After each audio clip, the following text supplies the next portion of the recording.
What's going on, everyone? Welcome back to my channel. Now that I've reviewed all three Train to Busan movies, and with the recent release of Peninsula on Shudder, it's time to rank all three films from worst to best. I'll leave a link to the playlist with my reviews of all three films in the description in case you missed any of them, but in the meantime, let me know in the comments what your thoughts on the series were. As a reminder, this is just my list, not a definitive ranking. Also, make sure to hit that thumbs up button if you like these videos, as it helps me out immensely by getting my channel out there. And if you're new here, I hope you consider hitting that subscribe button so you can stay up to date with reviews of new releases, older films, hidden gems, and so much more on a near daily basis.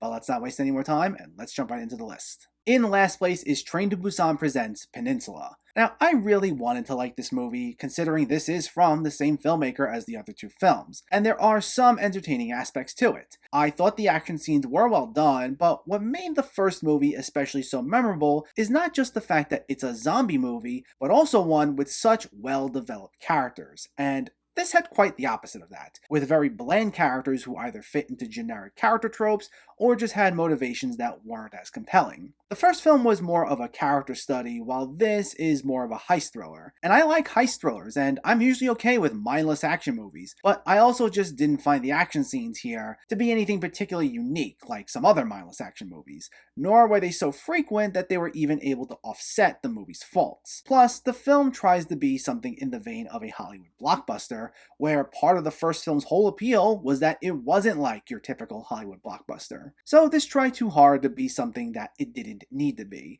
and all in all, that made this pretty disappointing. In second place is Seoul Station, probably the darkest and most cynical entry of all these films, and that's saying something considering these are all pretty dark. But there's a bit more of a focus on capturing this moody atmosphere here, though I wouldn't say it does so to the point that it totally disrupts the film's pacing. I still found it to be a pretty engaging film overall, as it once again does what made the first film so great, and that's mix intriguing characters, a solid story, and some really well done zombie thrills. Now, I wouldn't say all these characters here are the most likable, but you're still interested in all their interactions, with each scene feeling very high stakes, as we have to deal with the tension among the humans, as well as them trying to escape the zombies. And even though the film's animated, tonally, it still fits well with the other films because it doesn't go for anything cartoonish or exaggerated, and tries to make these characters feel as real as possible, also offering some solid social commentary along the way. You don't hear this one talked about as much as Train to Busan, but it's still really well done, so if you haven't seen it yet, definitely seek it out.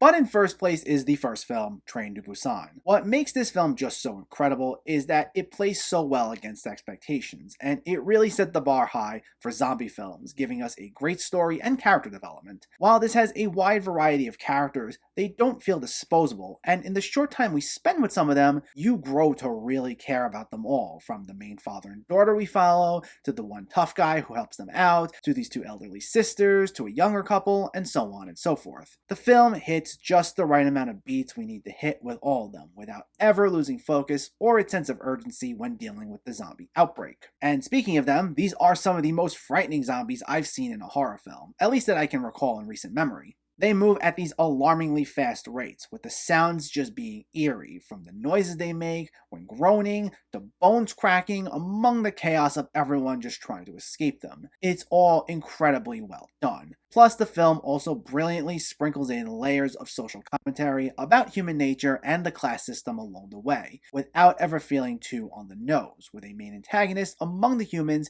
being this sleazy rich guy who manages to pit a number of the passengers against one another, adding an extra layer of tension and claustrophobia while also dealing with the zombies.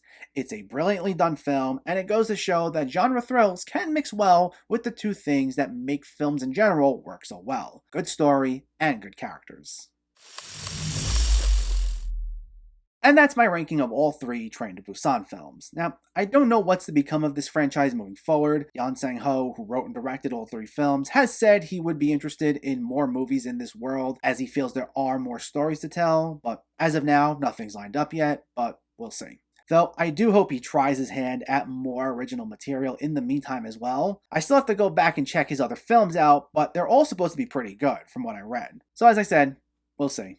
Let me know though, what's your ranking of the Train to Busan films? Do you agree with this list at all? Do you disagree with it? Let me know in the comments below so we can discuss. Also, if you enjoyed this video, please like it and share it. And for more movie reviews and film discussion, please make sure to hit that subscribe button to stay updated. Thanks for watching everyone, and keep having fun with film.